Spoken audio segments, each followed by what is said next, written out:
Bismillahirrahmanirrahim. Assalamualaikum warahmatullahi wabarakatuh.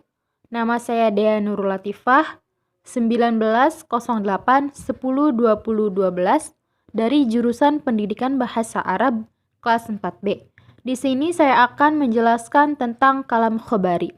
Yang pertama ada pengertian kalam khobari. Kalam khobari adalah huwa mayumkinu al-qawlu li sahibihi bi annahu shadiqun idza kana mutabiqan lil waqi'i wa kadziban in kana mukhalifan.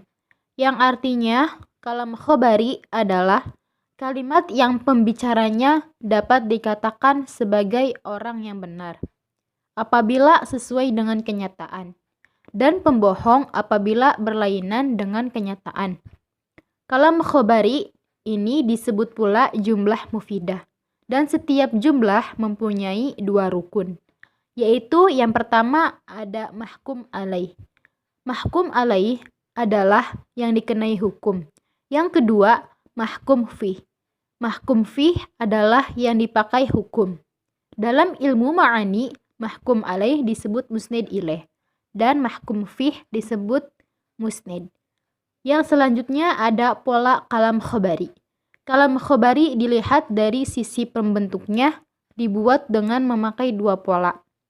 Pola yang pertama ada jumlah ismiyah. Jumlah ismiyah adalah kalimat yang terdiri dari mubtada dan khobar. Contohnya, ana muslimun, yang artinya saya seorang muslim. Yang kedua, jumlah fi'liyah. Jumlah fi'liyah adalah kalimat yang terdiri dari fi'il dan fa'il. Contohnya, ja'a Ahmad, yang artinya Ahmad telah datang. Yang selanjutnya ada macam-macam kalam khobari. Bila dilihat dari keadaan mukhotob atau orang yang menjadi lawan bicara, kalam khobari terbagi menjadi 3 macam. Yang pertama, khobar ibtidai. Khobar ibtidai adalah apabila mukhotob tidak mengetahui tentang berita tersebut dan berita yang disampaikan tidak perlu menggunakan taukid. Contohnya, abuka maridun, ayahmu sakit. Yang kedua, khobar tolabi. Khobar tolabi adalah apabila mukhotob ragu-ragu atau bingung mengenai kebenaran suatu berita dan diharapkan mukhotob menjadi yakin akan kebenaran berita tersebut. Berita yang disampaikan lebih baik menggunakan taukid. Contohnya, inna abuka maridun, yang artinya sesungguhnya ayahmu sakit. Yang ketiga, khobar inkari. Khobar inkari adalah apabila mukhotob mengingkari kebenaran suatu pernyataan yang disampaikan. Dalam khobar inkari harus menggunakan taukid lebih dari satu, tergantung tingkat keingkaran mukhotob. Contohnya, wallahi inna abuka lamaridun, yang artinya demi Allah sesungguhnya ayahmu sakit. Yang selanjutnya ada tujuan khobar. Tujuan asal dari kalam khobar ada 2, yaitu yang pertama, faidatul khobar. Faidatul khobar merupakan menyampaikan suatu hukum yang terkandung dalam suatu kalimat kepada mukhotob.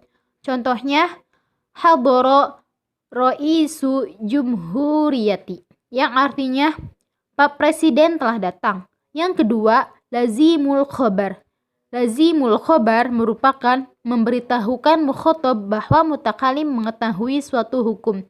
Contohnya, anta maridun, yang artinya kamu sakit. Selain kedua tujuan di atas tersebut, ada beberapa tujuan kalam khobari sesuai dengan subjek mutakalim dalam menyampaikan suatu pernyataan. Tujuannya yang pertama ada al-fakhr. Al-fakhr adalah menyampaikan berita untuk menunjukkan kebanggaan.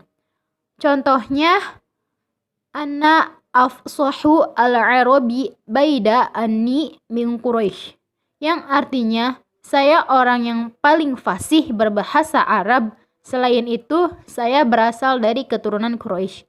Yang kedua, izhar al-da'f. Izhar al-da'f yaitu menyampaikan berita untuk menampakkan kelemahan. Contohnya, qala rabbi inni wahannal azmu minni washta'ala ar-ra'su syaiban. Yang artinya, ia Nabi Zakaria berkata, "Ya Tuhanku, sesungguhnya tulangku telah lemah dan kepalaku telah ditumbuhi uban." Yang ketiga, al-tahassur. Al-tahassur adalah menyampaikan berita untuk menunjukkan penyesalan. Contohnya, falamma wadu'at ha qalat rabbi inni wadu'tuha antha. Yang artinya, maka tatkala istri Imran melahirkan anaknya, dia pun berkata, "Ya Tuhanku, sesungguhnya aku melahirkannya seorang anak perempuan." Yang keempat, al-istirham. Al-istirham adalah menyampaikan berita untuk memohon kasih sayang dan belas kasihan. Contohnya, inna faqirun illa afwillahi wa ghufranihi. Yang artinya saya sangat mengharapkan ampunan dan maghfirah dari Allah. Yang selanjutnya ada fungsi kalam khobari. Yang pertama ada fungsi kalam khobari pada struktur jumlah ismiyah.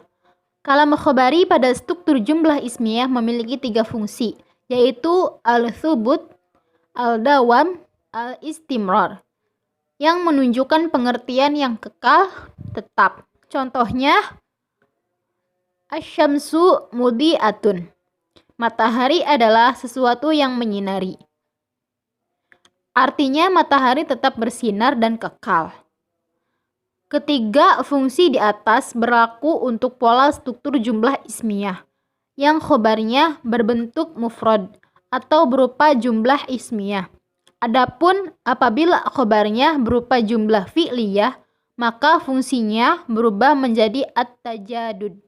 Misalnya, Khalidun doroba Zaidan fil madrasah. Khalid telah memukul Zaid di sekolah.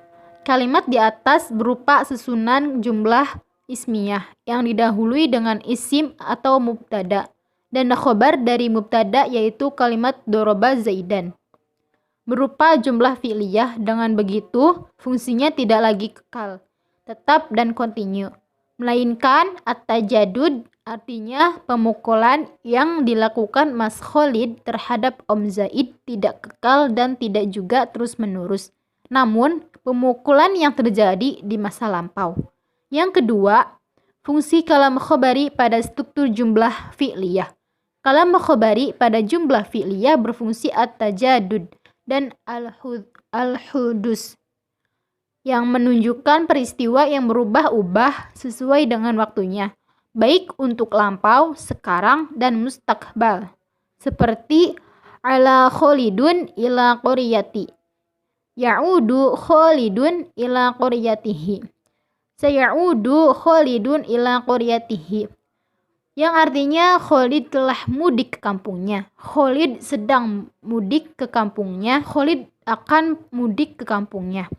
Kalimat berita seperti ini yang didahului kata kerja fi'il tidak memberikan faidah apapun untuk si mukhatab, lawan bicara, kecuali sebuah informasi terkait waktu mudik yang telah, sedang, atau akan dilakukan Khalid. Nah, mungkin cukup sekian materi yang saya sampaikan. Kurang lebihnya mohon maaf. Wassalamualaikum warahmatullahi wabarakatuh.